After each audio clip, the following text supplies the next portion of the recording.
Morning and welcome new subscribers. Now, if you've recently subscribed to the channel, there's a chance that you won't have seen some of the older videos. And a while ago, I reviewed a Tesla. It was quite funny and it was also quite informative. So I've re-edited it. This is a slightly edited version of the original of me test driving and Tesla. So you can see my conclusions and then you can work out if you want to buy one or whether you'd be better off with an old Volvo. Spoiler alert, you're better off with an old Volvo, but enjoy the video anyway. Morning viewers, I'm off on a bit of an adventure today, so I've got some sandwiches. Unfortunately, I had to make them myself. My wife didn't make my sandwiches for me. I've gone for cheese and pickle with proper butter. Now, I've got some instructions from a friend of mine that has said that when you do the kind of thing that I'm doing today, you have to cut your sandwich into triangles. Now then, Geoff. If you're going to get an electric car, then I'm going to have to say you're going to have to cut the crusts off of your sandwiches to start with. Also get yourself a good book to read because you're going to need that while you're charging, and maybe even a jigsaw. And I'm not going to say anything about going in the woods and flashing your headlights. So across there, quite hard to do this with one hand, and then across there, that's what I'm going to do. Okay, so we have triangle sandwiches. I'm ready for my adventure. Ladies and gentlemen, this is the moment that you've all been waiting for. It's Geoff Buys Cars in a Tesla. I am in a Tesla Model 3 and I have this car overnight for an extended test drive. I'm finished playing fancy dress now, so I can take my watch off. I need to get back into my sort of normal routine. I'm wearing my beige trousers. I'm not going to take those off. Oh, it's been ages since I've dressed up smart, but I dressed up smart to go and get my test drive. Didn't want them to recognise me, basically. I didn't want to walk in and have people be like, "Oh, you're Geoff Buys Cars. What are you doing here test driving a Tesla?" If you're expecting me to come over as an EV evangelist, then you'll be happy to know that that is not going to happen. Come on, regular followers. You will know that I don't really believe in cars that were made after about 2009. However, for someone that has spent quite a lot of time bashing electric cars, I did think it was time to try one. So here we are.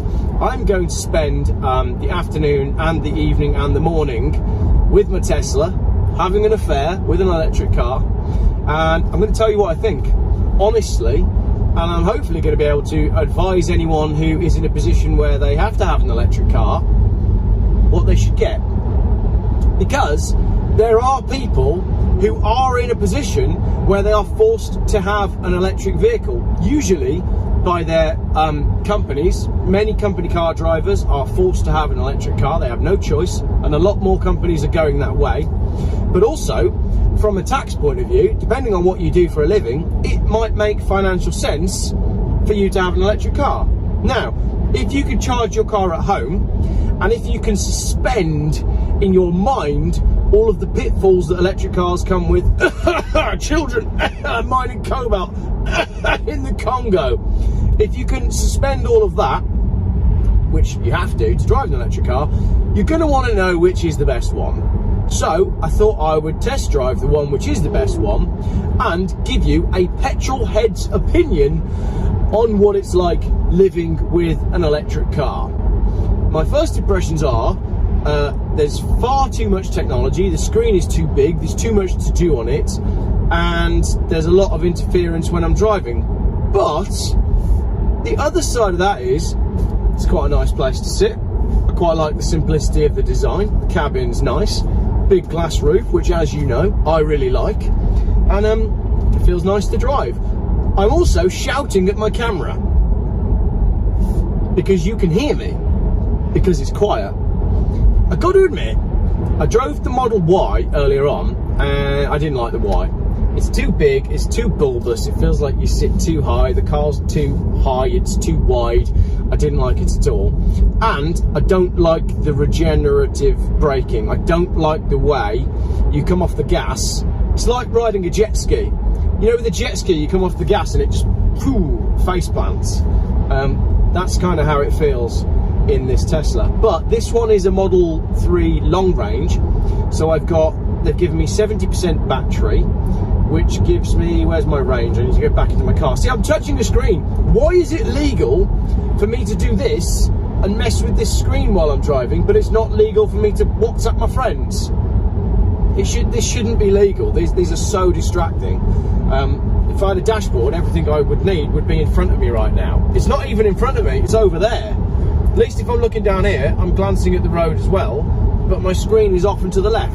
So I'm concentrating on everything that's going on over here and crashing directly into the car in front. So that is just ludicrous. So right now, and I'm going to go through all of these screens with you. I'll take the camera off later on and I'll talk you through all of the screens. And many of you will also agree with me that there's just too much on them. So at the minute, it's showing me 70% battery. It's not actually telling me how much range I've got, because 70% means nothing to me. I know that it's a long range car. I'm charged to 80%. I can set my charge, but like, just tell me. Oh, right. There you go then. So that will be the corrective steering applied. So as I looked at my screen, I started to drift off into the verge. And then it starts to steer for me. But what's hilarious is if I go into the middle and try to cross the white lines, nothing happens. So it doesn't allow you to crash into trees, but it does allow you to crash into oncoming traffic. Excellent. Time 12 hour energy. There you go. Energy display. Percentage distance. I got 248 miles of range. However, when I read the small print earlier on, when they scanned my driving license, I'm only allowed to do 200 miles. So annoyingly, I don't have to charge this car because I've got to hand it back for 11 o'clock tomorrow morning. But maybe I'll do a longer road trip with a Tesla. Maybe I won't. Felt a little bit sick in the Model Y. I don't know. Maybe that's the radiation coming off the batteries, but maybe that's just in my head. Go on, son, off you go in your Golf. Fastest car in the world? Anybody that's using trade plates.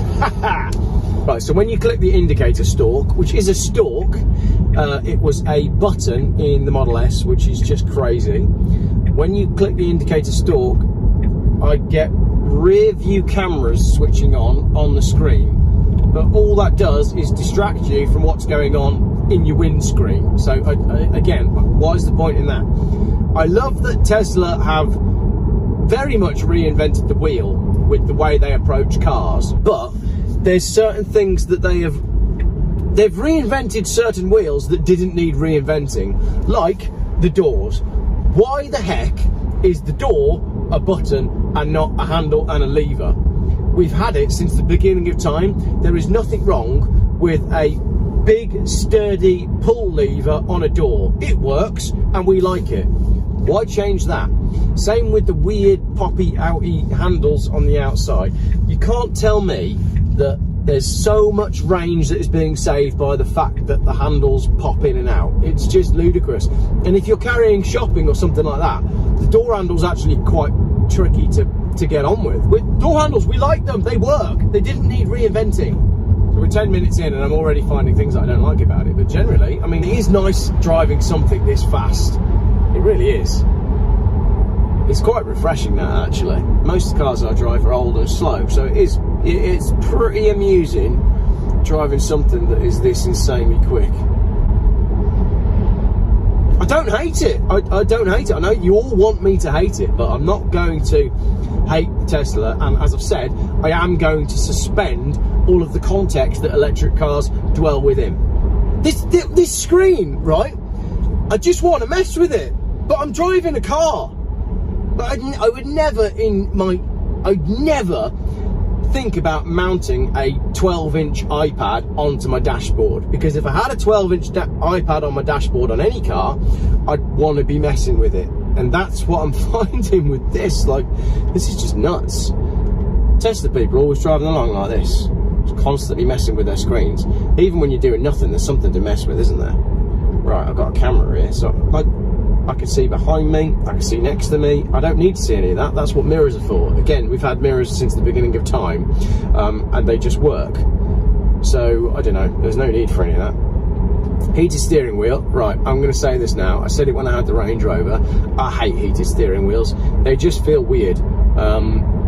Maybe it's because it is quite warm today, but I don't like them. I don't like a heated steering wheel. No need. Heated seats I can live with, but, and again, it's clicked into automatic mode. I turned the heated steering wheel off earlier on and it's come back on, so I find that a bit strange. Right, we'll come out of the camera. Again, I'm driving along messing with the screen and it's perfectly legal. How is that right? It's just mental. So I picked this car up from the Stratford-upon-Avon dealership. I used to work out this way and I used to drive on this road every day. So I know this road and I know what it's like, and I've driven it in multiple cars. So I know how long it takes me to get home from Stratford in a normal car. The question is it faster in an electrical car?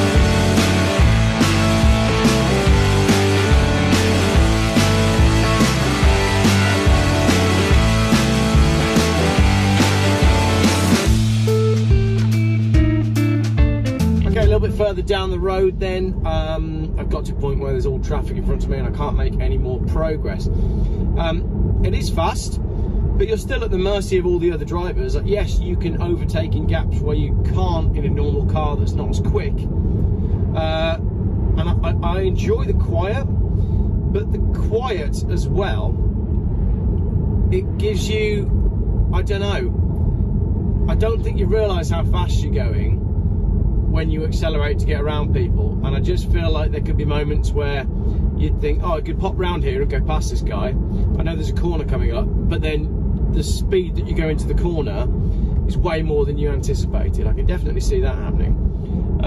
But it is undoubtedly quick. The controls and everything are pretty straightforward. So first impressions, having driven it for approximately 24 miles, it's all right. Also on roundabouts, like, it's quite funny. People in old-fashioned fossil fuel-powered cars, they pull out because they don't think you're going to be at the point that you're at the point that they pull out. But the acceleration on this is so fast that it rewrites the rules of where your car's actually going to be on the road. It's just nuts. And I said the same when I had my when I test drove the Volvo XC30 Recharge, or C30 or C40 Recharge, whatever it's called, C40 Cities. We'll get into that next time. When I test drove that, I said that you can achieve speeds on stretches of road where you would never normally consider achieving those kind of speeds. You can go really, really fast in places that you couldn't previously go really, really fast. And I'm not sure that's a good thing. I'm really not convinced that that is happening. Like, that's not a good thing. Same with the 0 to 60, you know, a lot of these cars are sold on their 0 to 60, like, who cares? It's not really about that, is it? But we've got 216 miles range left, and I'm going about my business. I think this is going to be quite a long video, because you're just on, you're with me for the journey. I want to take you on this journey with me. You know I'm a petrol head, you know I love old cars, and you know I'm only, you know, I might be cheating on my Volvos and my BMWs right now, but you know it's not going to last. And hopefully you've followed the channel for long enough that you know that I'm going the wrong way. Hopefully you followed the channel for long enough that you know that I would never betray my roots. However, I'm happy to fraternise with the enemy, but it's not the enemy, is it? Because as I was discussing just the other day, this whole thing was a plan to get everybody out of their cars and destroy all cars, electric or petrol or diesel. So we need to all club together and fight tooth and nail to ensure that the car industry is allowed to carry on as it needs to carry on, is what I was trying to say. It is fast. Like you can't deny that you can make incredible progress, because you get to a dual carriageway where you've got good visibility and you can just plant your foot down and you just disappear. But now, okay, here's a good example. I'm in a 30-mile-an-hour zone. I'm doing 29 miles an hour. There's nothing behind me, and I'm on a downhill section. If I take my foot off the gas, we should roll all the way down here. But no, already, that's it. We've stopped. We've stopped completely. The car should be rolling downhill. I find that really odd. It goes against everything that you know about cars and motoring, because in a petrol or a diesel at that point, you'd have been coasting. So, and you can't turn that off on these Teslas. You cannot, correct me in the comments if I'm wrong, but you can't turn off that regenerative braking, which means you're always on the gas or off the gas. So you're either going, or you stopped. So I guess it takes a little bit of getting used to. I'm already used to where the speedo is. That's okay. That's in the top right hand corner of this big screen, but it is odd not having a speedo directly in front of you. And the screen's all right. I mean, there's a lot going on it, but I guess with time you'd understand all of the little bits and bobs that are on the screen. However, if I go into the trip settings, which I can legally press on this great big touch screen, which is over here, because I can do that legally while I'm driving apparently, in trips it shows me my most recent trips. So I've done 32 miles. I reset the other ones, but there's 4 recent trips on there. Sorry, 2 recent trips, and then there's trip A and trip B. Now on those it tells me my distance and my duration and my average energy consumption. And for example, I shouldn't have reset the other one because that would have told me how my driving is on average, but my driving on average has actually been okay. However, 2 things there. One, you can guarantee that the technicians are able to get more information on those trips, and I'm willing to bet that they can get stuff like G-forces, acceleration and top speed. And 2, they've told me that if I exceed a certain speed, then the gentleman who's booked the test drive for me gets an email. So his inbox is full. However, I have arrived at my destination with 18 minutes to spare. Lee would say A, B, C, always be charging. So I'm going to simulate charging by doing the things that I would do if I was charging. I've got 20 minutes, so I'm going to read you a story whilst I pretend to charge. I want to press a button or turn a key to turn the car off, but there is no button or key. I just click it into park like that, and then that's it. Anyway, let's simulate charging. This is the falsification of history, and funnily enough, because I am driving a Tesla, there is a section about Tesla. Let me find it. This is by John Hamer, and it is a fantastic book, actually. Essentially, he runs through everything. So in part 1, we're talking about evolution and the real origins of the human race. We talk a little bit about Atlantis, the ancient bloodlines, Freemasonry, and the Great Library of Alexandria, with a touch on false flag operations. Part 2, we go from the Dark Ages up towards all sorts of things like the gunpowder plot, World War I, World War II. Part 3, we're into the world of today, a subheading, Our Distorted Reality, Useful Idiots, Corporations, Bohemian Grove, USA Incorporated, the elite controlled mainstream media, the illusion of democracy, HARP, weather and geological manipulation, check, HARP, mind control, Fukushima, chemtrails, our toxic skies, check. But the bit I want to talk to you about is right at the back here, to do with suppressed technologies. So if we go to page 616, we can talk about a man who you may have heard of called Nikola Tesla. And I find it ironic that the Serbian inventor Nikola Tesla, who allegedly came up with free electricity, his name is now used by the man that wants to charge you for electricity to drive your car and implant a chip within your brain. So stay with me for this one. Wireless electricity. The Serbian inventor Nikola Tesla, whose contribution to subsequently suppressed technologies cannot be underestimated, was the undisputed father of many of the inventions that defined the modern electronic era and was the first person to demonstrate this principle in 1890. Tesla based his wireless electricity idea on a concept known as electromagnetic induction, which was discovered by Michael Faraday in 1831, and purports that electric current flowing through one wire can induce current to flow in another wire nearby.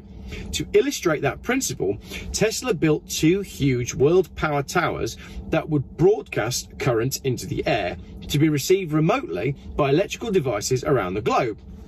Few believed it could work, and to be fair to the doubters, it did not work that well. When Tesla first switched on his 200-foot tall 1 million volt Colorado Springs tower, 130-foot long bolts of electricity shot out of it, sparks played around the toes of passers-by, and the grass around the laboratory glowed blue. Despite this initial failure, there is little doubt that Tesla eventually succeeded in his quest to produce wireless electricity, but it has remained commercially unused and dormant for more than 100 years, largely due to the energy cartel's suppression of the technology to protect their own profit systems. However, after a gap of greater than a century, several companies are now coming to market with technologies that can safely transmit power through the air, a breakthrough that portends the literal untethering of our abundant electronic devices. Until this development, the phrase mobile electronics has been somewhat of a deception. How portable is your laptop if it has to feed every 4 hours? Or your milk float? Like an embryo through a cord. How mobile is your phone if it shuts down after too long away from a power source? The technology about to arrive upon the electronics market, this is an old book, is an inductive device much like the one Tesla designed, but much smaller. It looks like a mouse pad and can send power through the air over a distance of a few inches. A powered coil inside that pad creates a magnetic field, which, as Faraday predicted, induces current to flow through a small secondary coil that's built into any portable device, such as a flashlight, a phone, or a computer. The electrical current that then flows in the secondary coil charges the device's integral rechargeable battery. Radiant energy. Nikola Tesla's magnifying transmitter and T. Henry Moray's radiant energy device, Edwin Gray's EMA motor and Paul Bauman's Testatica machine all run on radiant energy. This natural energy form can be gathered directly from the environment via static electricity or extracted from standard electricity by a method known as fractionation. Radiant energy can perform exactly the same functions as ordinary electricity at less than 1% of the cost. It does not behave exactly like electricity, however, which, to be fair, has contributed to the scientific community's misunderstanding of it. The Messenether community in Switzerland currently has 5 or 6 working models of fuelless, self-running devices that tap this energy. Then we get into permanent magnets, mechanical heaters, super efficient electrolysis, the water-powered car. We should probably do that one, shouldn't we? Water can be broken down into its constituent parts of hydrogen and oxygen using electricity. Mainstream science, however, claims that this process requires more energy than can be recovered when the gases are recombined. This is true only in the worst case scenario. When water is bombarded with its own molecular resonant frequency, using a system developed by Stan Myers, also by others, it collapses into hydrogen and oxygen gas with very little electrical input. Also, using different electrolytes, additives that make the water conduct electricity better, changes the efficiency of the process dramatically. It is also known that certain geometric structures and surface textures are more effective than others. The implication of this is that unlimited amounts of hydrogen fuel can be made to drive engines, for example in cars, for simply the cost of water. Even more amazing is the fact that a special metal alloy was patented by Friedman in 1957 that spontaneously breaks water into hydrogen and oxygen with no outside electrical input and without causing any chemical damages in the metal itself. This, in effect, means that this special metal alloy can make hydrogen from water free of cost forever. Stan Myers, the American inventor of a working patented vehicle that ran only on normal household water, was allegedly murdered by poisoning in the late 1990s after successfully demonstrating his prototype, which was capable of 100 miles an hour. He had been the subject of harassment and threats by elite big oil interests, and his death was perhaps the not too surprising culmination of his refusal to cease the project. So, what is happening today regarding Myers' great invention? Absolutely nothing. The patent still exists and is available to view on the internet, so therefore the technology, or at least the wherewithal to recreate the technology, still exists. So why is this invention not being manufactured today? Simply because it will solve all the world's energy problems instantly and almost literally overnight. Eliminate oil as an essential fuel, as we know, and that is not how politics and commerce works. It's always money that rules, and common sense is not. the determining factor. If you would like to see me read more of this book, and if you quite like the audio book style format, let me know, because I quite enjoy doing that, reading aloud. And there's plenty of other books that we could read, so I think that is where we're going to need a second channel, Geoff Tells Stories. So there we go. That is me simulating charging my car. I've only done it for 8 minutes and I'm bored. Are you bored? It's time to eat my sandwiches and have a coffee. So far I've done 47 miles in this Tesla. Trip A and trip B I reset halfway home, so I've used 7 kilowatt hours for half. Yeah, basically this is the one that we're interested in because it's since last charge. Over here I've got search. I don't really know what I can search for there. Control, so I can mess with all this sort of stuff. Lights off, lights on, headlights, and I can do all of that, or automatic, which I'm obviously going to have. Automatic is handy, but it's good that you can manually change that. I can fold the mirrors in. There we go, mirrors folding in, unfold mirrors. Child lock is all managed from here, the window lock's managed from here, and the glove box, that is absolutely mental. Why? Oh, I can't close it, so it's just a release. All right, that's cool, that's old-fashioned. I click a button and my glove box opens. Fair enough. Then we've got wipers here, mirrors up and down, and recording. Now the recording thing, I don't understand this, because if I click it, it does that, and then it goes back to where it was before. Now it says green. So is it recording all the time? And if it is recording, where is that information going and who's got access to it? Questions there, absolutely. Steering, I can then mess with my wheel on here when I'm in this mode, and I can move it up and down. However, I would say the steering wheel seems to be slightly over to the left and not central, so that's the steering. Then we've got Sentry mode, which is to do with like locking the car up, so that's fine. I'm not going to mess with that today. Right, let's just go back on trips a second, because if the car is recording all of this information, then it's also recording more. I think this car is also recording lots of other stuff, including fastest speed reached and acceleration and all that sort of stuff, but it's not shown on the car. But I'm willing to bet that the technicians have got access to all of that. So what are my notifications? Basically just windscreen washer fluid. We've got some limited features there. So that's basically all the alerts that have popped up on the car. Pedals and steering, we've got acceleration, chill, or standard. I mean, standard is plenty fast enough. Steering mode has gone back to standard. I was using sport on the run back earlier and it was fine. Now in stopping mode, we've got creep, roll, and hold. Creep, roll, and hold. That is to do with what the car does when you're stopped, and roll effectively makes it a little bit like an automatic, i.e. the car will creep forward, even though creep is named creep. But I found all that a bit strange. Charging, I've got 187 miles range. I started with 238 miles range, I think. So we are running down the battery. Autopilot I'm not really messing with, but you've got stuff like traffic aware cruise control, auto steering, traffic light stop sign control, speed limiter, and all sorts of stuff that really I don't like. You've got a blind spot camera that switches on when you click your indicator. I don't like that, so I'm going to take that off. You got the blind spot collision warning chime. I've not actually had to use that yet, clearly because I haven't tried to pull out with someone in my blind spot. Speed limit warning on the display, you can set that to chime so that it makes a noise when you're going over the speed limit. Speed limit relative or absolute, not quite sure what that means, but then you can set an offset as well, so I assume that you can make the car tell you when you're going a couple of miles an hour over the speed limit. Forward collision warning, late, early, medium, so again you can set the point at which the car warns you you're about to have a crash. Lane departure avoidance, the most annoying feature on a car.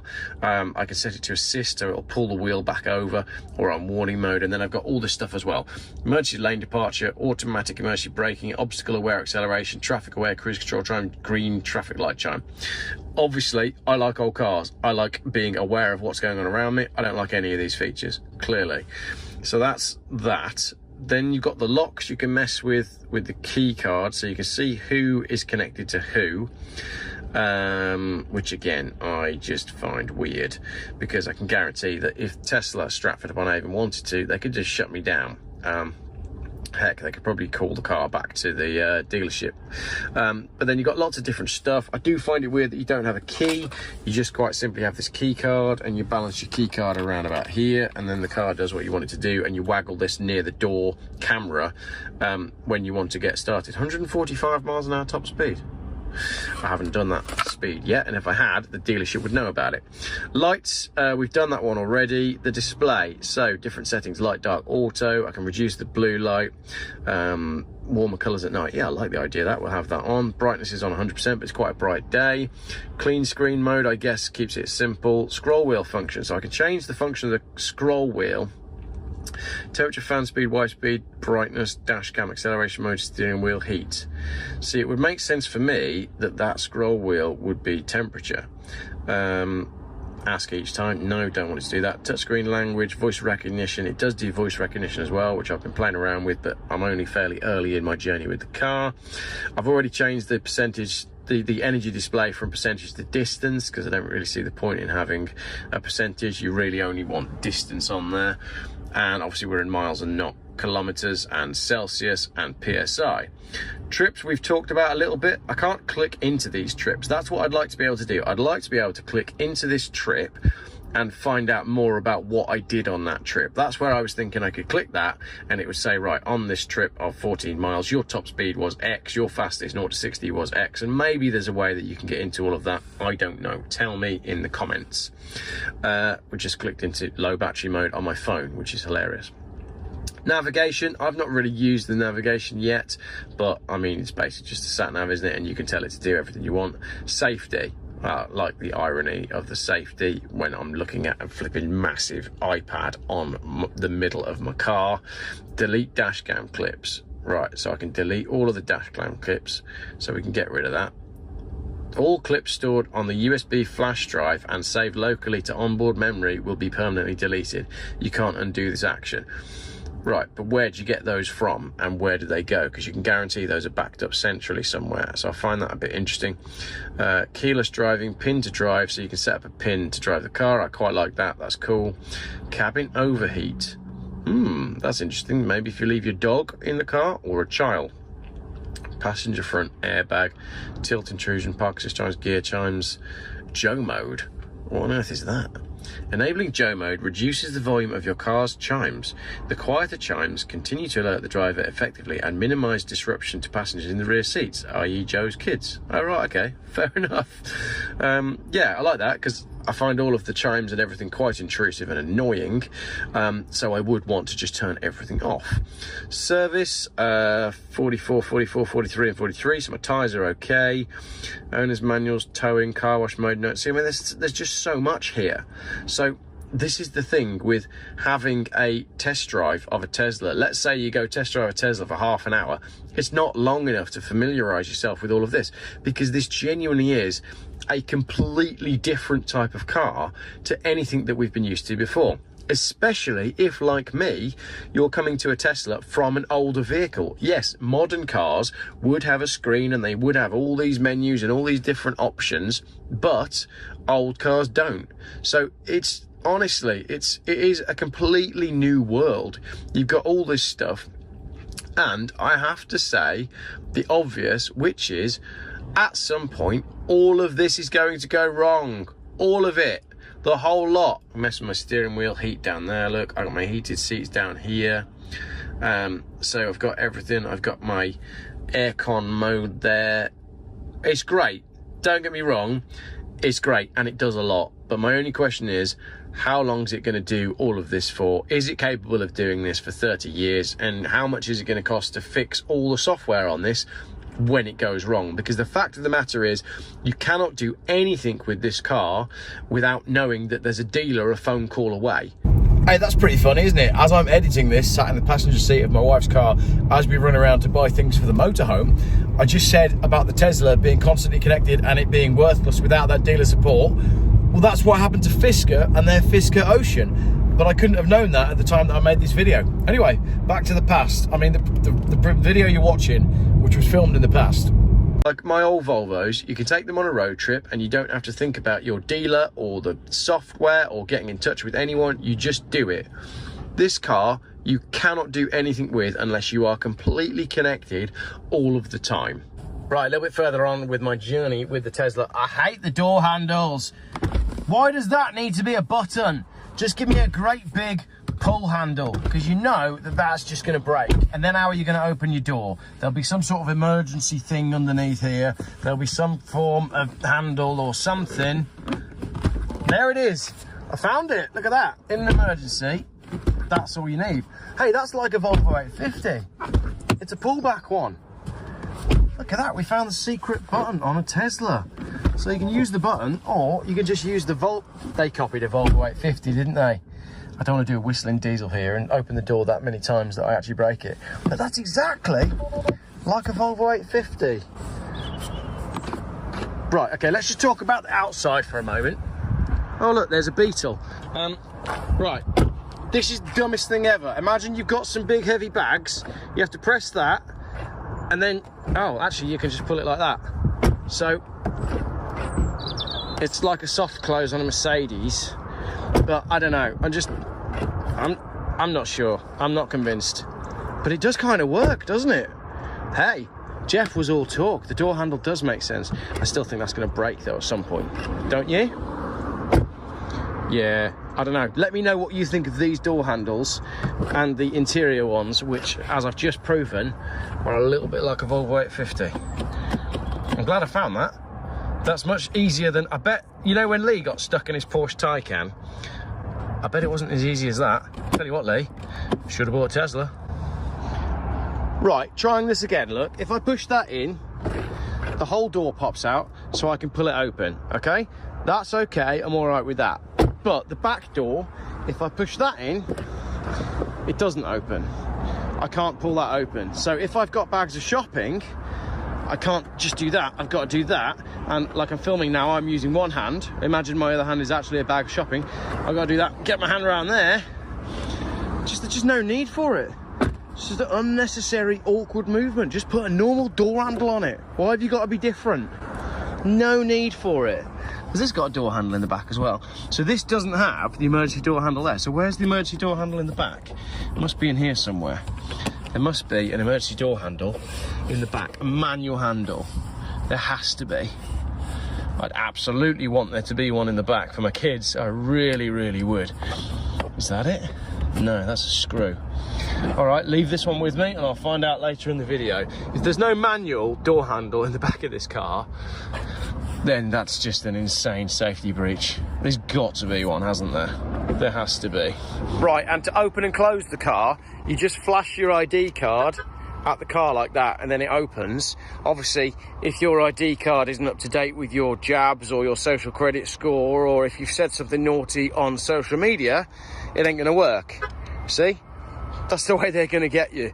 I mean, they get you with, oh, look, isn't the technology great? Isn't it a fast car? Isn't it wonderful? You could charge it from home. It's fantastic. But the end goal is, oh, you didn't have all your jabs and your social credit score wasn't up to date and you haven't been very nice to the government on the social media. So when you do that, it's not going to do anything.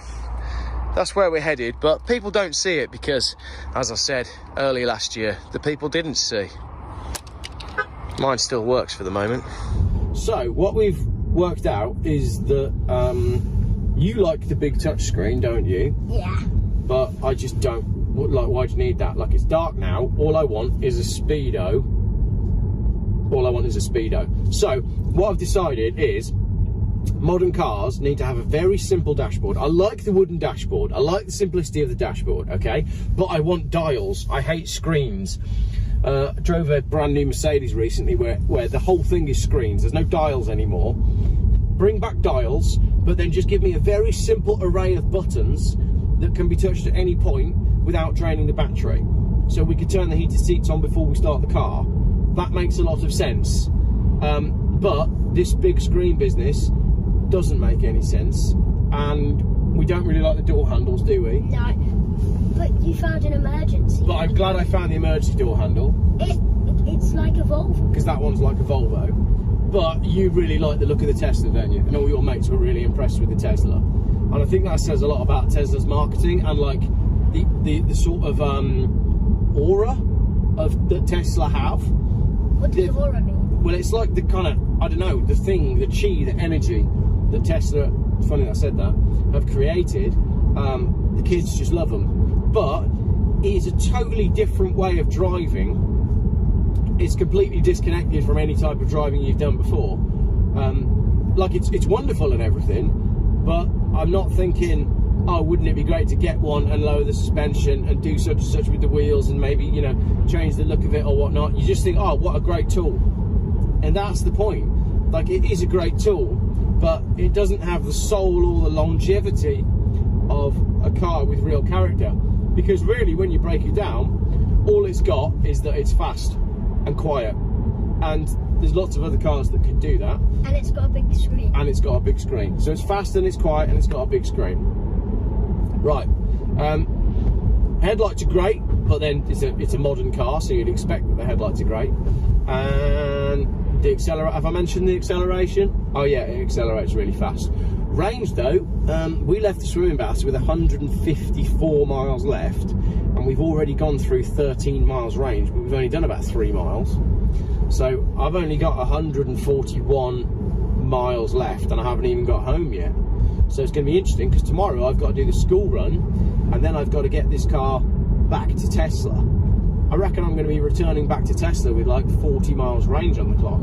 And I'm only driving it like a person drives a car. I'm accelerating here and there because you can. And if you're going to say, oh, you could get more range by accelerating less, then what's the point of having a car that can do 0 to 60 in so few seconds if you're not going to drive it like that? So you can't use the argument, just drive the car less hard, because if you're going to drive the car less hard, then there's no point having an electric car. So these arguments, that like the arguments to the pro-electric car arguments, you like tie yourself in hoops with it. You tie yourself in hoops, tie yourself in loops, you tie yourself in knots to justify it to yourself. These work for some people, but not everyone. Wouldn't work for me because it doesn't suit my lifestyle, but I like it for a day. It suits mine. Suits your lifestyle, does it? Yeah, it's because you haven't got a job or any responsibilities. But don't worry, all of that is coming soon. And when they used to say that to me as a kid, I never really understood what they meant. Enjoy it, mate. These are the best days of your life. Does it feel like they're the best days of your life? Yeah. Good. Thanks for watching this little nighttime section. Good morning. How are we doing? My second day with the Tesla. 8:18 a.m, 125 miles range. Apparently it's 15 miles to school. Did Mummy say it's 15 miles to school? Crazy. Right, let's see how fast we can get there and how much range it uses. So when you're driving along, it'll tell you where all the cars are on the screen, and it tells you pretty much everything. It's kind of cool the way it I guess it does it with some form of complex radar business. So it does tell you everything that's going on around you, and I can fully see why people get into this. But at the same time, I don't understand why people don't see that if the car knows this much, and if the car has this information about everything that's going on right now, and everything that's going on that the car is recording and all the data that it is logging, where is all that data going, and how can that data be used? Because you can't have one without the other. You can't have a car that has this much information and tech without asking those questions. My seatbelt tightened then when I accelerated. That was interesting. Right, so I've just done the school run, and it's basically used 30 miles of range to go 12 miles.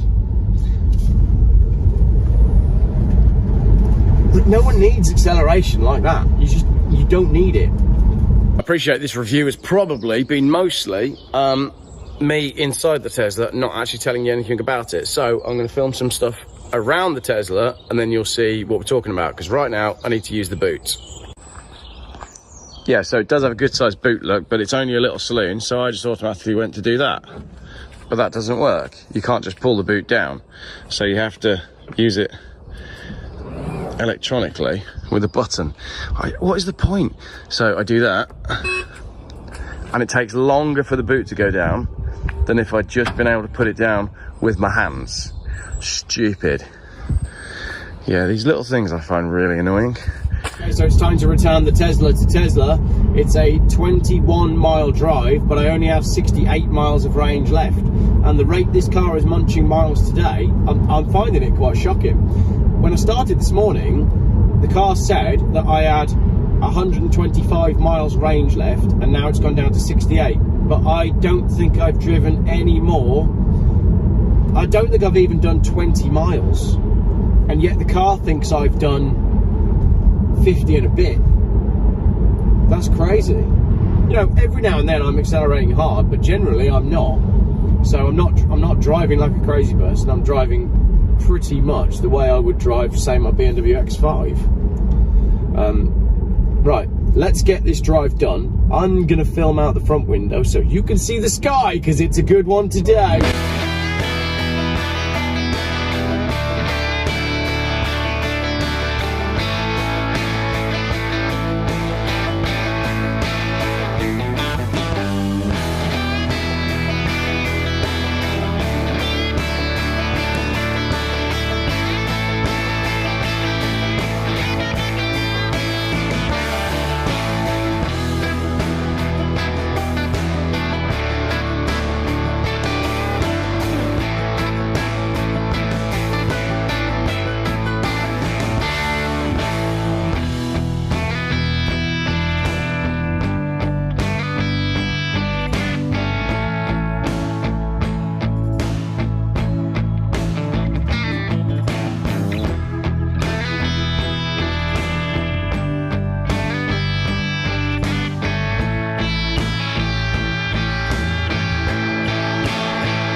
Right, so this is annoying, okay? I need to wipe my windscreen.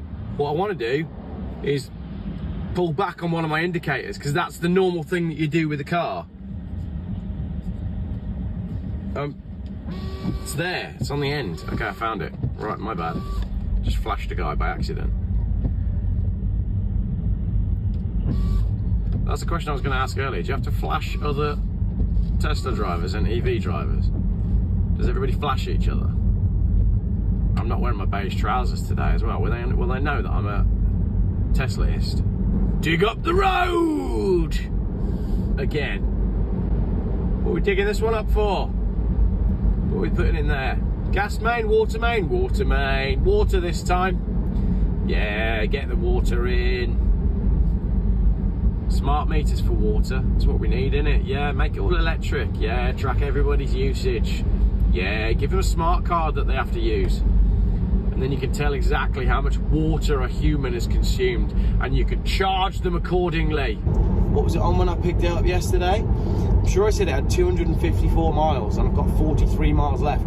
I thought I was going to be dropping this car back and saying, yep, there you go, there's 150 miles left on it. 43 miles. So what do I like about it? Let's do that. What do I like about it? I like the speed, obviously. I'm a car guy, I like to go fast. I like the fact that it accelerates really quickly. I'm getting quite used to it being nice and quiet inside here, that's cool.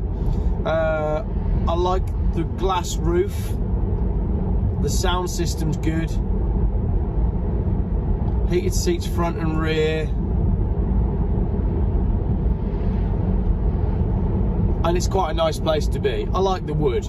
I like the way they've done it. It's nicely designed. It's designed like a high-end... Like I used to work in hi-fi. I used to sell high-end audio equipment. And it's designed very much in the same way. Bit of wood, bit of silver, bit of metal, and a bit of black. And it's nice, okay? It's nicely designed. What don't I like about it? Well, you've got all the obvious stuff, which is you have to plug it in. Everything's digital, it's always connected, everything is tracked all the time. You never really feel very free driving an electric car because you're always thinking about your range, and that means you've got to think not only where is the next charger, but where do I want to spend a minimum of 20, a maximum of 45 minutes, possibly longer. Where do I actually want to stop? Is it convenient for me to stop? Have I got time to stop today? I just don't want to do all of that. You don't have to do that with a petrol car. It's 4 minutes to fill up and then you're good for another 600-700 miles, and you just don't have that. And this is meant to be a long range one, and even now, like, I've got 40 miles left. It's insane how much range it's crunched. So I don't like all of that, but that's all the obvious stuff about any EV. Let's go Tesla specific. What don't I like about this car specifically? Push button door handles, pointless. Push button boot on a hatchback, pointless. Not having your windscreen wipers on your indicator stalk, ridiculous. That is just something that didn't need to be moved to the screen. What they've done with this car is they've said, right, all the stuff that you normally have in a car, stick it on the screen. And a lot of it didn't need to go on the screen. Like, most of it, 99% of the stuff that's on that screen could have just been a nice, elegant, clean button on the dashboard. I'd have a little speedo up there at the front, and then I'd have my button, it'd be lit in like a really nice bluey green colour. Just a nice, classy colour for nighttime driving. And then my buttons would be the same, and they'd just be laid out horizontally across the dash, and it'd be beautiful. Ditch the screen. Ditch all the tracking equipment, and stick an engine in it. That's basically my conclusion. All right, but let's just talk realistically for a moment. As I said earlier on at the start of the video, there are people for whom an electric car is the only option. The tax incentives on these electric cars are ridiculous. So for many people in the world of business, it makes no sense to have anything else. So what do? Well, either you have the Porsche Taycan because you want to tell everybody you've got a Porsche, or I just feel like if you get the Taycan, you're going to spend all your time going, oh, I should have bought a Tesla. Don't know why you'd buy anything else. Tesla are like the kings of electric cars. They were the first to do it, and from what everybody says, they are the best at it. So if you are going to get an electric car, you should get a Tesla. But in order for you to get the electric car, there you go, look, picture of an electric car, see what I've done there, that's your Tesla. Now, in order for you to own and drive that electric car, you need to ignore all of the things that I'm now editing in around the Tesla. You've got to ignore all of that. Can you ignore all of that? I'm not sure I can. So that's my conclusion. Should you buy a Tesla? Only if somebody else is paying for it and you don't have to own it, i.e. you're a business user and it's a company car. In every other scenario, you should buy an old Volvo, because it will be cheaper in the long run and it will last longer, and I think you'll have less stress in your ownership, because I don't think it's good for people driving around constantly worrying about where they're going to get the next charge from. I just don't. And I don't think infrastructure will help that either. You could put chargers everywhere and I'd still be like, ah, bollocks, I've got to stop again and wait for 45 minutes for my fucking car to charge. No, I'm not interested in doing it, even if there's a charger every 50 feet. Wireless ones. Hang on, didn't Tesla invent... Oh, that was it, that was Nikola Tesla, the other one. not the Tesla that is now Elon Musk. I think that's the end of my video. I'm going to go to Tesla now and talk about the numbers, because I do want to understand how much this actually costs. We're now down to 39 miles range. But thank you very much for watching whatever this video was that I ended up editing together. For all I know, it might be 2 days long. I think it was a long video. I hope you learnt something from this, from an actual normal human car guy going to get a Tesla. I don't mind it, I don't hate it, but the lifestyle of being an electrical car owner is not for me. Ever! Ever! Not ever! I don't mean not now. I'm not saying, oh, not at the moment. Never! I never want one. Ever! Ever! Right, traffic, showroom, job done. Just to confirm, when I collected the Tesla, it said 248 miles of range. I returned the car showing 39 miles of range, but I only drove about 120 miles in my time with the car. So where did 100 miles go? I've no idea.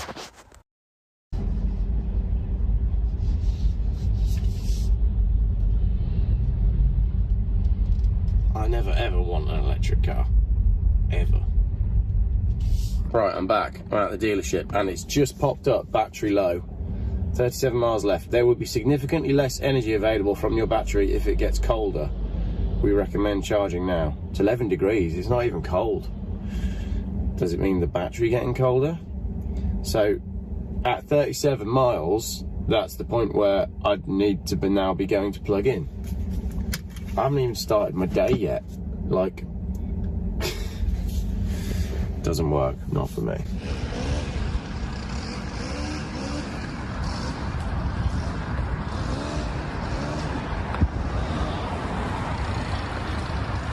Back to where we belong.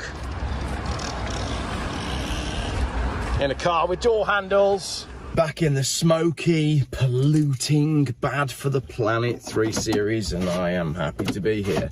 To be fair, for business use and for business users, I mean, I nearly signed up. I went in there adamant that I wasn't buying a Tesla, and then you start looking at the new Model 3 and it's got the ambient lighting and the dashboard's slightly different, and you're looking at colours, and I like the red, you know, the white seats. I don't mind all of that.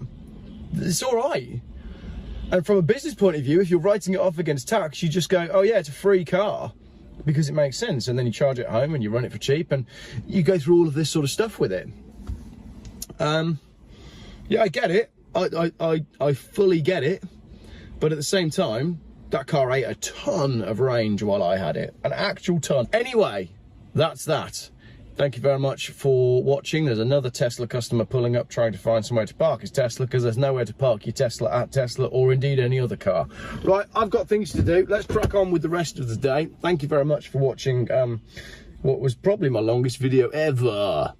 Ever! So 4 cars driven today, and at the end of the day, the Tesla might be fast, right? But can the Tesla do this?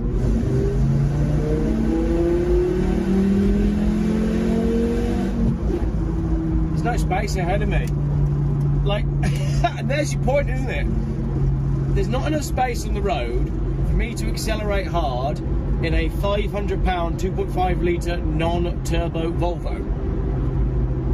So why would I need a car that can do 0 to 60 in 2.6 seconds when I can only basically do 0 to the car in front? And that's 99% of your real world driving.